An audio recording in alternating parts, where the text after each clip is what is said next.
BMP TV Professional Update. Waendeleaje ndugu mtazamaji wa BMP TV Online, mara tena BMP TV Online inazidi kukaribisha vyema kabisa kwa matukio muhimu ambayo tunazidi kuipahisha kwa ndugu mtazamaji wetu. Says the Mr. Orange tena kwenye mic, na huu ni muktasari wa habari. Jamhuri ya Kidemokrasia ya Kongo, wahasi wa M23 wafyatua risasi raia wasio na hatia kwenye uwanja wa Funu. Marekani, mkurugenzi mtendaji wa kampuni za Tesla na SpaceX Elon Musk ameomba radhi hadharani kufuatia kauli zake dhidi ya rais wa zamani wa Marekani Donald Trump. Marekani, Los Angeles, gavana wa California Gavin Newsom kutaka kuzuia kwa upelekwaji wa wanajeshi wa jeshi la taifa. Pia huko Marekani, polisi wa jiji la Los Angeles wametekeleza kwa haraka amri ya kutotoka nje usiku wa Jumanne, huku maandamano dhidi ya msako wa wahamiaji unaendeshwa na Rais Donald Trump yakiendelea kushika kasi. Leo ni huko Marekani ambako maandamano yaingia siku ya 5, Marines wawasili Los Angeles. Ndugu mtazamaji wa BMP TV Online, hayo ni mambo mojawapo ambayo tutakayoyazungumzia hii leo. Kwa hiyo kuwa nasi kwa pamoja na umoja ili tuweze kujua mambo ambayo yanazidi kuendelea, ndugu mtazamaji wa BMP TV Online. Na hivyo tutaanza huko Jamhuri ya Kidemokrasia ya Kongo, huko Goma, ambako waasi wa M23 wamefyatua risasi kwa raia wasio na hatia. Habari kamili. Tunapenda kuarifu umma na jumuiya ya kimataifa kuhusu tukio la kusikitisha lililotokea hivi karibuni katika eneo la Funu mjini Goma, ambapo wapiganaji wa kundi la M23 wamefyatua risasi kwa raia waliokuwa wamekusanyika kwa amani kwenye uwanja huo. Taarifa za mashuhuda zinaonyesha kuwa vitendo hivyo vilifanywa kwa karibu kabisa bila ya kuchochewa na raia waliolengwa, ambao walikuwa hawana silaha wala tishio lolote.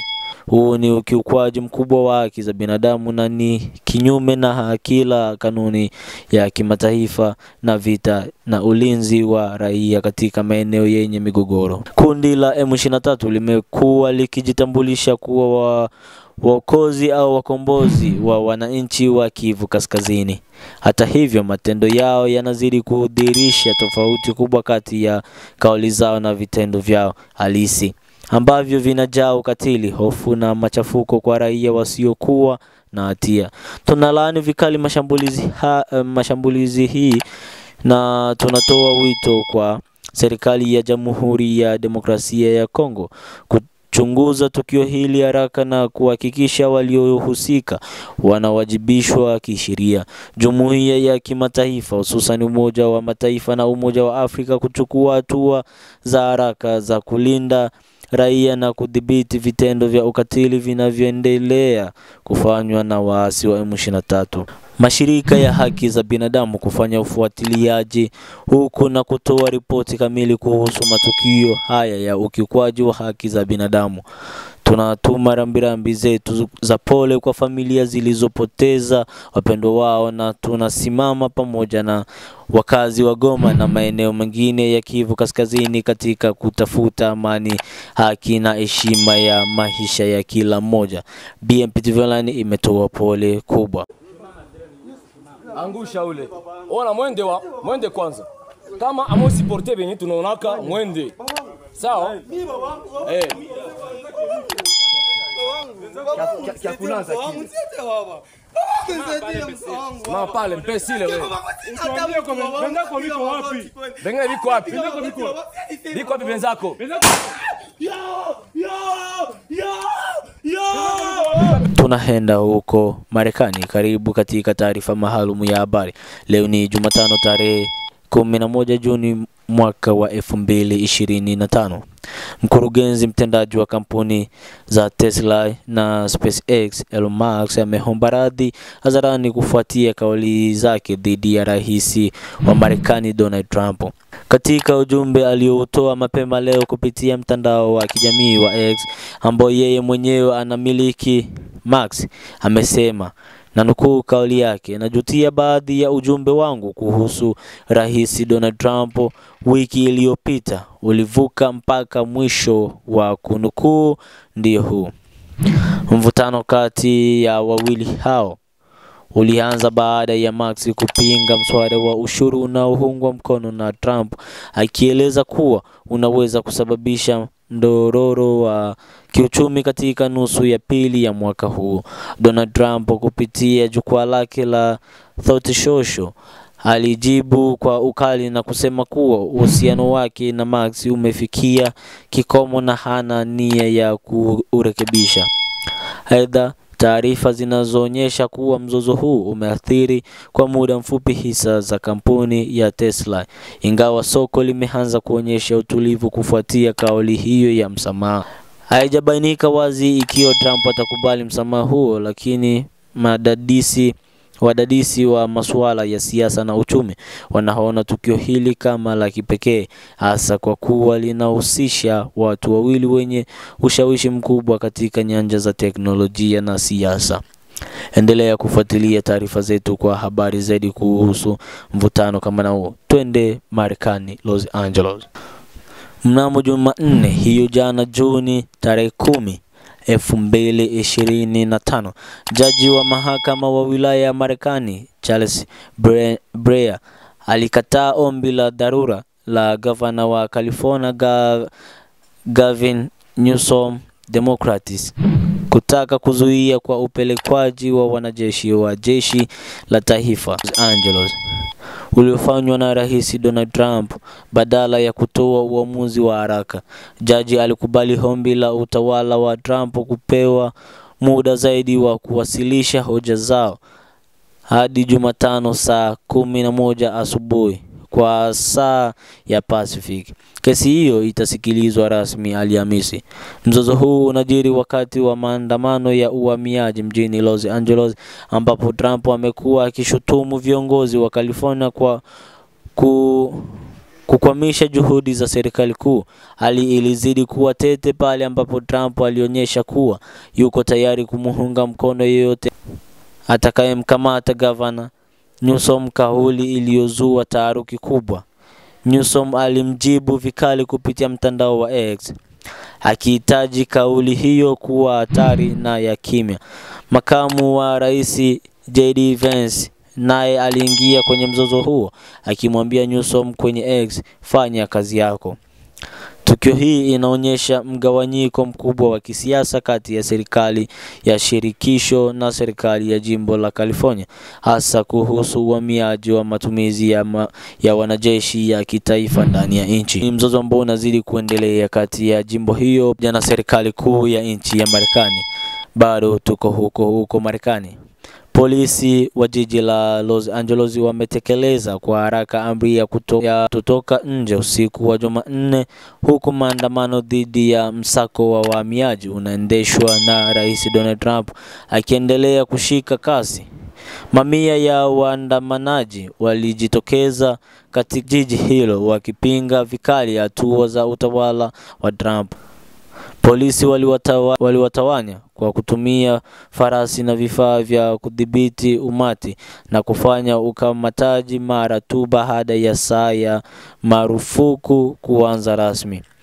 Wakati hayo yakiendelea, wanajeshi wa National Guard waliokuwa wakilinda maeneo maalumu kwa ngao za plastiki walionekana wakisimama nyuma ya maafisa wa uhamiaji, lakini hawakuhusika moja kwa moja katika ukamataji huo. Gavana wa California Gavin Newsom ameendelea kupiga hatua hizo, akimshutumu rais Trump kwa maneno na nukuu, "kuweka wavu wa kijeshi."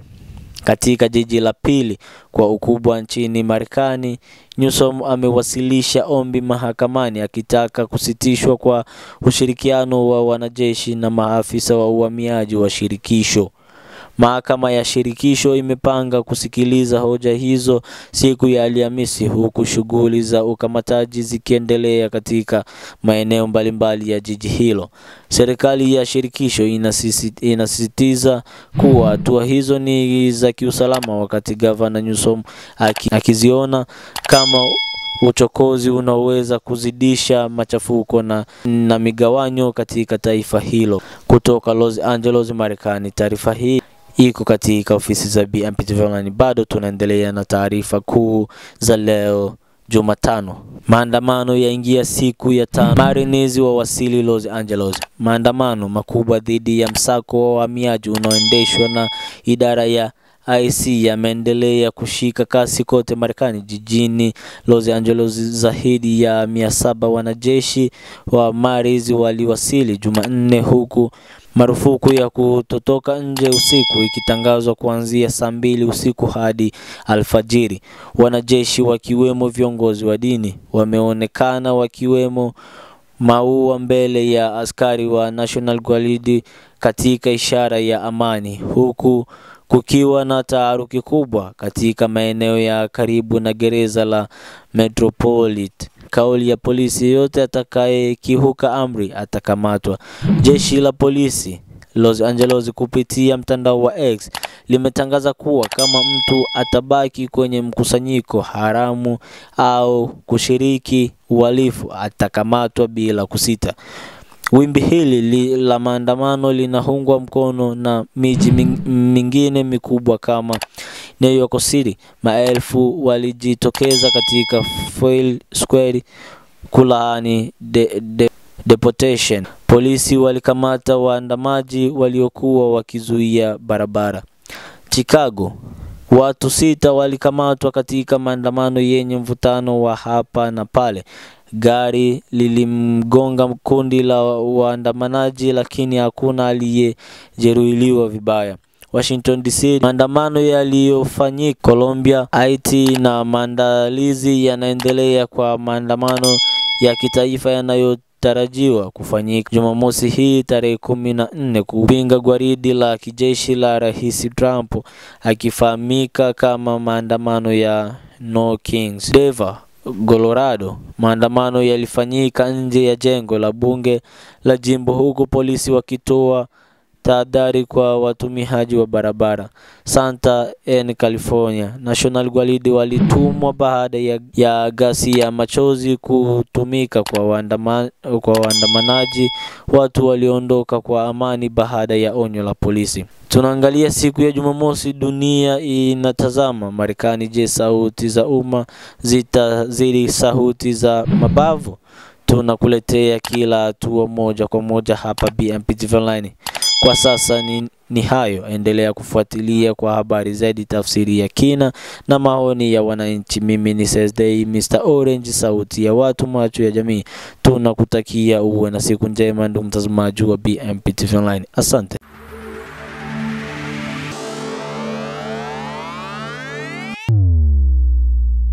BMP TV Professional Update.